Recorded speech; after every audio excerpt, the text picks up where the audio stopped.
Oh, what's up sa inyo mga kabayan? Magandang araw sa inyo. Oh, ano ga, may listahan na kayo ng mga iboboto ninyo na Duterte, ha? Kung wala pa, maglista na kayo mga kabayan. Ilang araw na lang, botohan na. Pero maiba tayo diyan mga kabayan. Ay sikat na naman ang ating magaling na Pangulong Sibungit. Sikat na naman mga kabayan sa Asia Today. Oh, sa Hong Kong News, mga kabayan, sa Taiwan News, mga kabayan. Naka po, tragis talaga. Ay talagang grabe magpasikat ang ating Pangulo. Ayos lang sana kung sikat mga kabayan sa maayos. Ay ang problema ay ang balita mga kabayan, nagkalat yan sa mga bulletin ng Hong Kong News at saka Taiwan. Sabi dyan, Hong Kong files case of money laundering against Marcos family involving 350 tons of gold. Lintik, kaya pala nawawalang gold natin. Whistleblower claims to have reputable evidence. Ito mga kabayang Taiwanese na to ay businessman. Yan yung merong ebidensya, na talagang magpapatunay at talagang hindi nila i-refute mga kabayan. Nagpapatunay na talagang ring Marcos na rin may kabalbalang ginawa diyan ng money laundering. Kung maalala ninyo mga kabayan, after 2 months yata, 2 months mahigit yata mga kabayan, meron tayong nilabas na video patungkol dun sa 2 Pilipinong nahuli na nagtatangkang maglabas ng bilyon mga kabayan.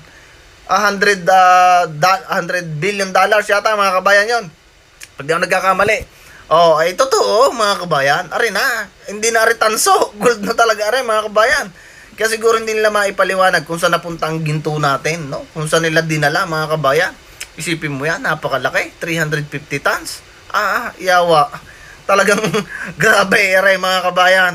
Tapos ang ating mga mainstream media, hindi man lamang binabalita rin mga gantong balitang magdidiin kay Bungit.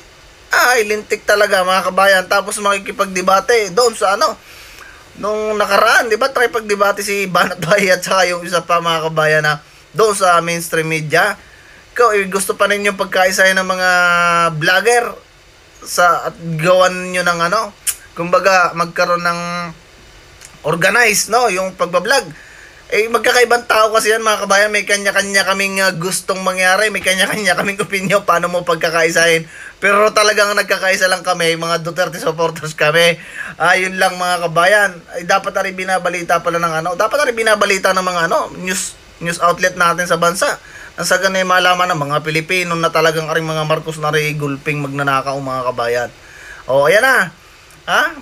I-refute nyo ngayon yung balita na yun ng mga Hong Kong News o ng Taiwan News. My goodness mga kabayan.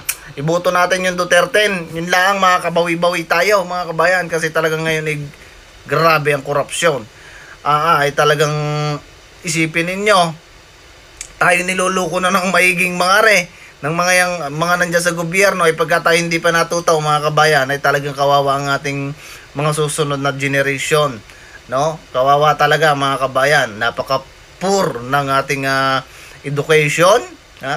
Kung mapapanood nyo sa balita, natuto lang na magbasa mga kabayan yung mga nag-graduate pero hindi naintindihan yung binasang English. My goodness. Sige na mga kabayan, ingat kayo palagi at iboto ang Duterte ha. Yan lang mga kabawi-bawi tayo. Adjust muna sa inyo at ingat kayo palagi. See you sa susunod na video.